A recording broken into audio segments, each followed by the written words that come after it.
منی وانا اقدم منہ فی المیلاد وہ بڑے حضور ہی نے میں ٹائم ہی پہلے عام سادہ تک حضرت عباس رضی اللہ تعالیٰ عنہ سے کسی نے پوچھا کہ آپ حضور سے بڑے ہیں یا حضور آپ سے بڑے ہیں؟ پہلے تو مجھے یہ بتائیے کہ پوچھنے والا کوئی معاذ بے وقوف تھا، اسے پتہ نہیں تھا چچا بڑا ہوتا ہے۔ حضرت عباس سے کیوں پوچھا؟ تعظیم اور آداب کی خاطر کہ پتہ چل جائے کہ مصطفیٰ کا مقام کیا ہے۔ اور حضرت عباس نے پتہ کیا جواب دیا؟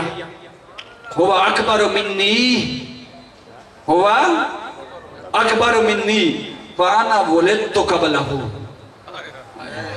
وہ بڑے ہوئی نے میں جم پیا۔ دنیا میں کسی کے آداب دیکھے ہیں کہ چچا ہو کر یہ کہے کہ بڑے ہوئی نے؟ آج تو چھوٹا بھائی کہتا ہے میں بڑا ہوں۔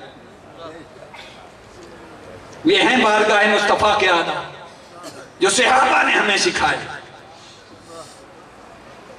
اور صحابہ نے عمل کر کے دکھایا کہ حضور کے آداب کیسے ہیں۔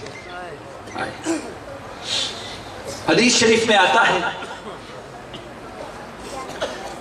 کہ ایک دن حضرت عمر بن خطاب رضی اللہ تعالیٰ عنہ کو کئی دن کے فاقوں کے بعد جب سخت بھوک لگی، شدت کی بھوک لگی، تو آپ گھر سے نکلے اور جو گلی مصطفیٰ کے در انور کی طرف جاتی تھی، حضور کے در انور کے قریب جا کر دیوار کی اوٹ میں کھڑے ہو گئے، دروازہ نہیں کھٹکھٹا۔ ادب گاہست زیر آسمان از عرش نازکتر، نفس گم کر دمی آیت جنید و با یزیدی جا کر کھڑے ہو گئے۔ ابھی وہ وہیں کھڑے تھے کہ سیدنا صدیق اکبر بھی تشریف لائے۔ آپ نے پوچھا عمر کیسے آئے ہو؟ تو بتایا کہ شدت کی بھوک لگی تھی۔ حضرت عمر فاروق رضی اللہ تعالیٰ عنہ نے پوچھا ابو بکر تم کیسے آئے ہو؟ فرمایا مجھے بھی بھوک لگی تھی۔ اب چھوٹا سا سوال میرا ہے کہ مجھے بتائیے کہ حضور علیہ السلام کے در انور کی طرف جو گلی جاتی تھی کوئی اس میں ریسٹورنٹ تھا، تندور؟ کوئی اس میں ریسٹورنٹ تھا، تندور لگے ہوئے تھے؟ نہیں۔ میں بات سمجھا کر عرض کرنا چاہتا ہوں، حضرت سیدنا یوسف علیہ السلام کے دور میں جب قحط سالی آئی اور لوگ بھوک سے مرنے لگے تو حضرت یوسف علیہ السلام نے عرض کی مولا قحط سالی ہے، لوگ بھوک سے مرنے لگے ہیں، مہربانی فرما کوئی انتظام ہو جائے جو تیری مخلوق سیر ہو کر کھا لے۔ تو اللہ رب العزت کی طرف سے پتہ ہے کیا پیغام آیا تھا؟ فرمایا یوسف تو کوئی کم ہے؟ فرمایا حکم آیا کہ یوسف اپنے چہرے پر نقاب ڈال لو اور جب کوئی بھوکا آئے ایک دفعہ نقاب پلٹ دینا، 3 مہینے تک بھوک نہیں۔ ایک دفعہ نقاب پلٹ دینا، 3 مہینے تک بھوک نہیں لگی تھی۔ وہ مولوی غلام رسول مہر نے بڑی خوبصورت بات کی ہے لاہور والے نے کہ 3 مہینے خلقت رجی بیک کے یوسف کنانی جنہ ڈٹھا محمد عربی وہ تو رج گئے تو ہی کوئی اس گلی میں تندور یا ریسٹورنٹ نہیں لگا ہوا تھا، وہ تو حضور کی گلی دیکھ کر، حضور کا در انور دیکھ کر اپنی بھوک مٹاتے تھے۔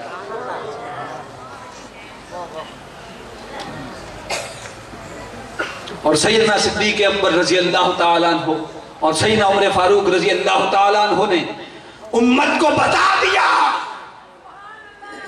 کہ ہم تو چہرہ مصطفیٰ اصل قرآن ہے۔ اعلیٰ حضرت نے فرمایا ہے چہرہ مصطفیٰ اصل قرآن ہے، عاشقوں کی تلاوت پہ لاکھوں سلام۔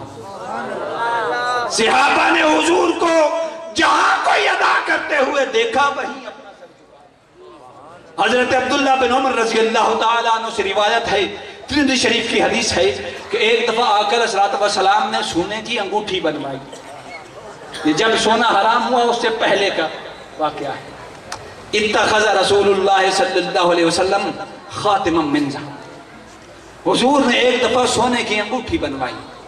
صحابہ نے دیکھا کہ حضور نے سونے کی انگوٹھی بنوائی ہوئی تھی۔ سارے صحابہ کیسے ہی مفلس حال تھے، گھر میں پتہ نہیں کیا عالم ہوگا، جو کچھ تھا بیچ دیا، دوسرے دن سارے سونے کی انگوٹھیاں بنوا، پتہ نہیں کتنے شوق سے بنوائی ہوئی۔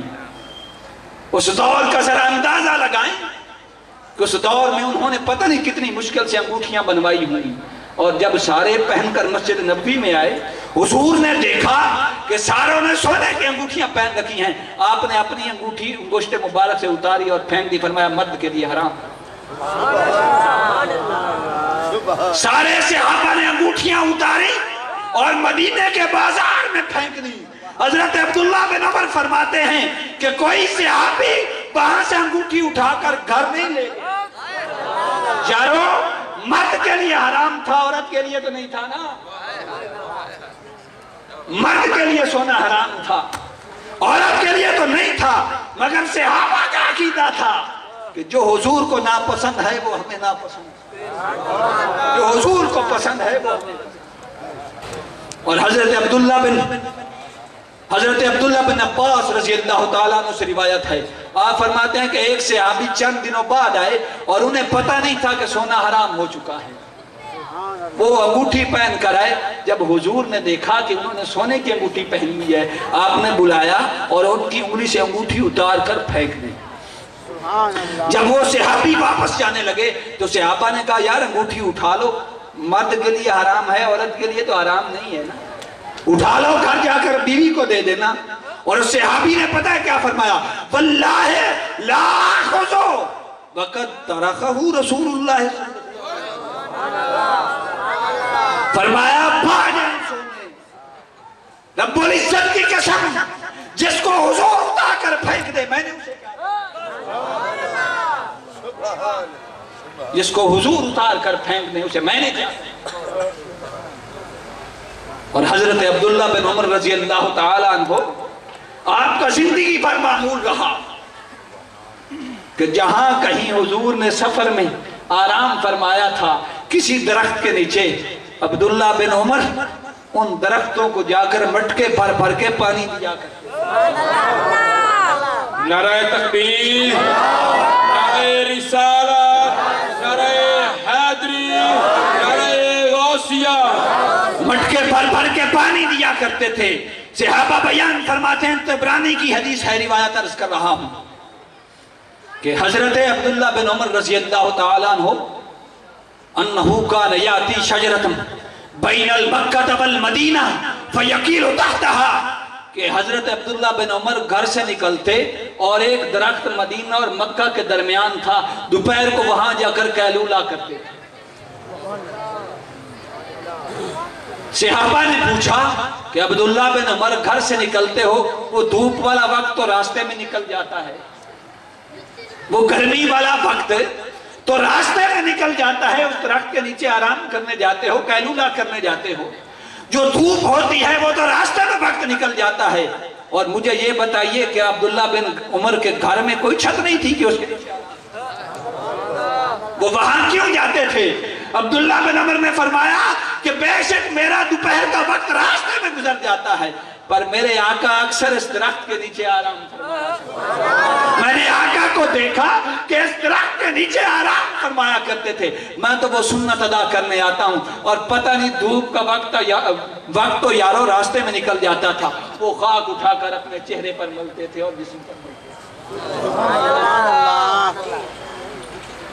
یہی حضرت عبداللہ بن عمر رضی اللہ تعالیٰ عنہ، ان کی بات چھڑ گئی، انہیں کی بات عرض کرتا ہوں۔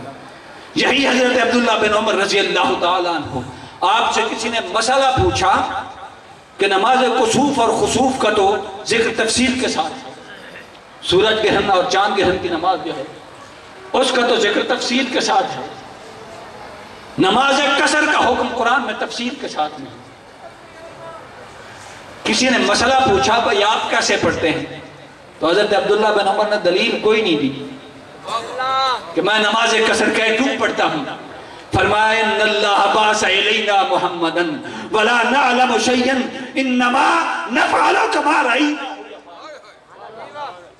فرمایا کہ ہم نے اللہ رب العزت نے حضور کو مبعوث فرمایا مصطفیٰ کریم کو بھیجا وَلَا نَعْلَمُ شَيْئًا علماء نے اپنا ترجمہ کیا ہے، میں عرفاء کا خاک روب ہوں، ایک بات عرض کرنا چاہتا ہوں، وَلَا نَعْلَمُ شَيْئًا علماء ترجمہ کرتے ہیں کہ انہوں نے فرمایا ہم کوئی شے نہیں جانتے، علماء کا بھی خاک روب ہوں مگر عرفاء کا بھی خاک روب ہوں، مگر اب بات عرض کرنا چاہتا ہوں اپنے وجدان کی، فرمایا وَلَا نَعْلَمُ شَيْئًا کہنے کا مقصد یہ تھا اگر دلیل دینی ہوتی تو کوئی اور دلیل دیتے نا، فرمایا وَلَا نَعْلَمُ شَيْئًا اللہ نے ہم میں اپنے محبوب کو بھیجا، بس ہم تو اس یار کو جانتے ہیں اور کچھ وَلَا نَعْلَمُ شَيْئًا ہم تو اس کے سوا کچھ نہیں جانتے، اِنَّمَا نَفْعَلُ كَمَا رَأَيْنَاهُ يَفْعَلُ بس جیسے ان کو کرتے دیکھا ویسا کرتے۔ مجھے کیا خبر تھی رکوع تھی، مجھے ہوش کب تھا سجود کا، تیرے نقش پا کی تلاش تھی جو میں چک رہا تھا نماز میں، میری بندگی بھی عجیب ہے، میری زندگی بھی عجیب ہے، جہاں مل گیا تیرا نقش پا وہیں کعبہ